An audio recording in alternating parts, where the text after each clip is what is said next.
begon het van de morgen nog met mist en dichte mist. En dan kwam de zinnen, daarna bewolking en zinnen. Ja, het zou geen strielende dag worden als je door de zinnen gaat, maar wel een simmerdag met volop simmerwarmte.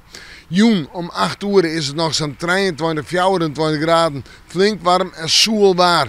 En dan zetten we terug naar de komende nacht.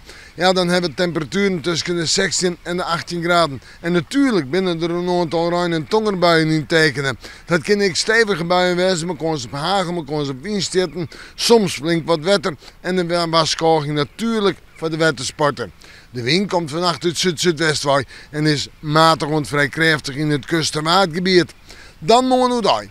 Monodai lijkt het een droge dag te worden. En op een simmerdag 20, 21 graden in de kustgebieden en op de eilanden zo'n 23 of 24 graden verderop de provincie. Natuurlijk nog bewolking, maar de zinnen erbij en een matige en vrij krachtige of krachtige wind, meestentijds uit het zuidwesten waait.